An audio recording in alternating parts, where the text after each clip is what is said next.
Iṣẹ́ àgbẹ̀, iṣẹ́ okòwò ni, ẹni kò ṣiṣẹ́ a máa jalè. Oko dídá láìsí ọgbọ́n àti òye. You're welcome, sir. I'm Haji Motors, and same I'm Haji Momo and Sons farmer as well. My name is Aisha Momo. We are farmers. I'm a farmer and also a designer. Why did I venture into agriculture? Number one, finances.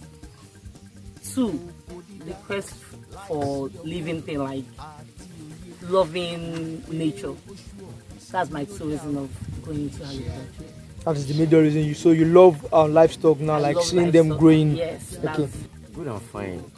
When I came to this area, I parked in and I saw the ground. Like it's the water ground, and I said, one of my mind like, this place, if we want to put the fish here, can this fish survive? And I asked one of my friends, and I said, yes, it can survive because it's water and the water is neat. And I said, okay, let me just go and make confirmation. I went to one of my friends' farm in Mo. When I went there, they were like, he has a pond, and I checked out the pond. I was like, if I dig the ground and put the fish survive? And I said yes. So and I buy like 2,000 fish and put it in the pond. After putting the fish in the pond, the fish grow, and I did not see profit, but I just do it because I felt doing something with a little cash and getting little is okay by me. You understand? That's how I started.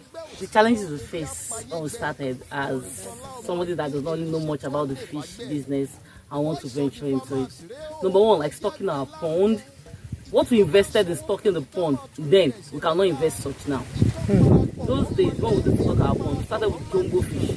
Like as at then we got those jumbo fish from Sedge Farm, 15 naira per one. Yeah. But now with the knowledge we've had, with lectures we've derived from different places, with some seminars I've attended, I will not stock my pond now with jumbo.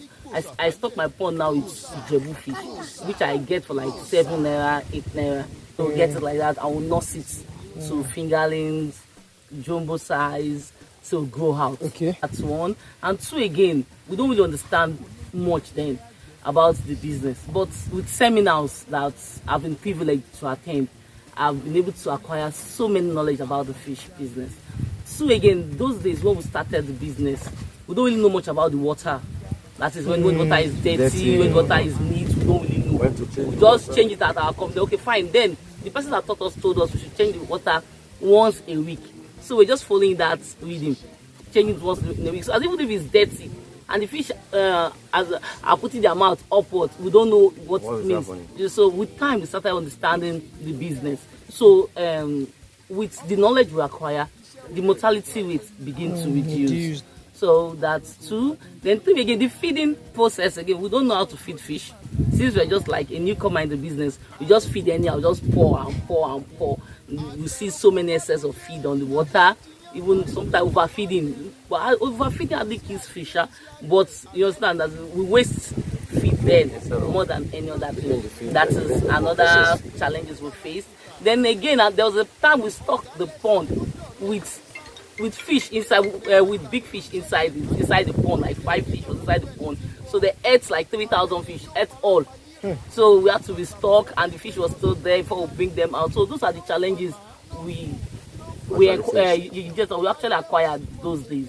But now we've outgrown these challenges. My husband is the brain behind the fish business, but I go out there to acquire more knowledge for the fish. Because any business you are doing in life, without knowledge, it's absolutely nothing. I believe in something. If you desire something, there are people that have been doing that thing before you. Sure. So just go out there, ask people that have succeeded in the business. Like I've been to seminars in Sedge Farm, not once, not twice, not 3 times. So with knowledge from experts, I've been able to overcome so many challenges. Thank you. Yes, there's a day I came, I saw more than 100 fish on top of the water. Then I turned. I was just seeing, as I'm coming, I was just seeing white things. I was like, what? What is this? Hey. And I run inside and call my wife. I come and see, oh, my fish have died, yo. She now said, what happened? What was the cause? And I said, I don't know. She now said, okay, I should wait. And I said, wait. And I called my worker and I said, she come and suck the water down for me and bring all the fish, the dead one, outside. So I felt discouraged. I was like, this business, I don't think I can continue this business again. If I can lose such a fish here, so which profit am I getting in such business? After choking the pond with like 2,000 fish, you now lost like 100. Even when they are still like fingerlings, you lost. Now that they are all going to a kilo, it's not small fish, they are big fish. I lost, going to a kilo, I lost more than 100.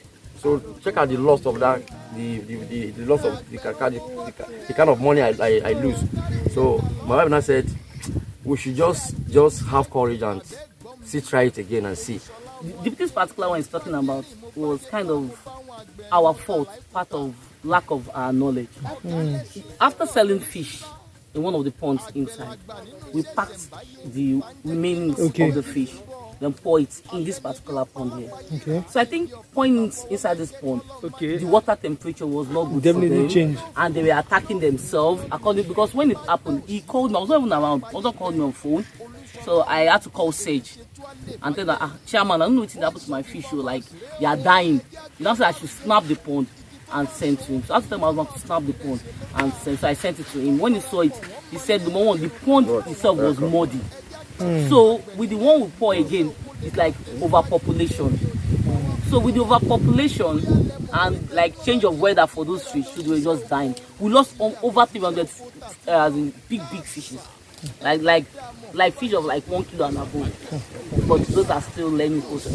And talking about mortality, my love, you forgot to mention that when we dug that biggest pond there, I think because of smoke, they were burning bushes around. I don't know if it was because of smoke. We don't know what happened.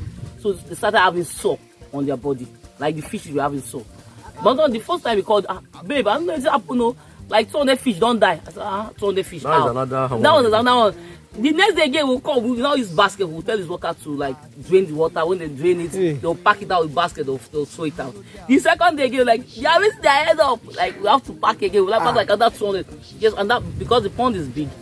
There we stock like almost 5,000 fish. 7,000 fish. So they were dying and dying like that fish. Every day. Almost 2,000 fish we lost. Like big, like almost melange size then. So I had to like call experts that I know, like Ruka, I don't know if you met her. Yes. So I had to call different people. So they now told us things to buy, like chemicals, but we have to flush the water, pour salt, and do so many, like bring the fishes out. So with that, the mortality rate stopped. So at least with time, we are beginning to learn so many things about the fish business. In life, there must be a risk. You want to make it in life, you must go under the risks. The risks, like we said, is risks. So the advice I have for youths out there, I believe this life, you must do something to earn something. And if you want to do anything in life, do legit something. No matter anywhere it goes, anyhow God bless you, you will be spending your money, your mind will be at rest. Nobody is chasing you, you are not chasing anybody. What I know about life, my husband said something. Life is filled with risk, and nothing good comes easy in life. If you think it's just going to happen to you one day, you are lying. It does not happen by magic. Number 1, sacrifice. Number 2, patience. Number 3, endurance. I will emphasize that word, endurance. And number 4, prayer. Then number 5, believe in the works of your hands. Believe that whatever you are doing, God is definitely going to bless it one day. And consistency, like don't do something, just do it like 1 month, 3 months, and you're expecting results. It does not work that way. And anything you are doing in life, expect failure. Failure is like a push-up to success.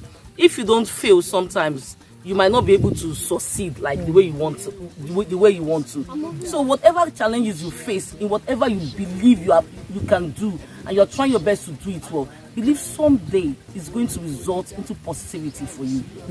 The idea I've been able to acquire, I can't fail again. Sure. At this stage I am now, I know I've withered the storm. Just the last rain that fell, the one that fell on Saturday, we upped some fish here, like 5,000 fish. We lost all the fish, but I was not really feeling bad. Like 7,000 fish, yes, we have it inside the harp here. Just like We this lost one. those fishes, but I wasn't feeling bad because my big fish okay. ate it. It's And I okay. also learned something from that.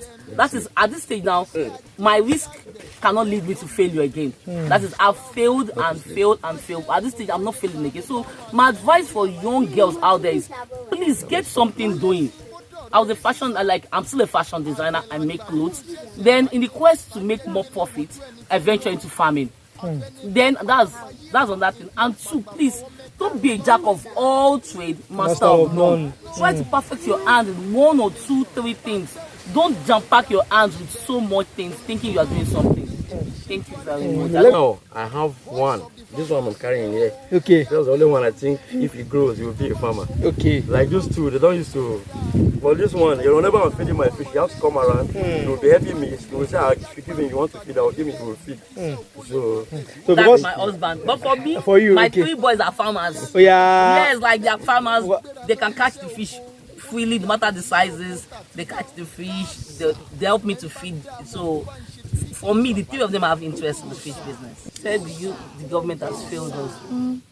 I believe the government has failed us, yes, but we should have the mentality that with or without anybody, we can achieve something. With that alone, can actually help us. So now, coming back to the government, please, if this video go viral, Sure. I'll plead with the government to empower the youth by maybe going from secondary school, giving them reasons to believe more in themselves, empowering them in this kind of fish business, maybe from secondary schools. Let them inculcate it from an early stage, not when somebody is going and is already frustrated, already has a kind of different mentality inside of him or her. To change such mentality will be very, very difficult. So please, let's capture the youth at a very young age. Please, let's empower them. Like from GS3, let's make sure maybe all have handwork, like different kind of skills. Let's develop their interest in having individual skills. I think with that, all these things that are going viral, I don't want to mention them, so would actually reduce. Thank you very much. So let me. doing sales when the money is Yeah. coming in. when you want to sell, whenever you want to harvest your fish, that is when you will be happy. You will not see all the money that you are putting That on invested. them. You will not know that this money that I'm putting on them, that in the feed I'm buying, I'm not wasting the feed. Your money will come once, and you will not use that money to do something you want to do. You will not be like, maybe you want to do something of 500 or 1 million, you'll be like looking here and there. Where will I get 1 million? Where will I get 500? But when you are selling, whenever you sell, you get your 1 million, your 500. Once you get it, you do what you want to do. You will be happy. You want to get something, anything you have in mind to get, you get it.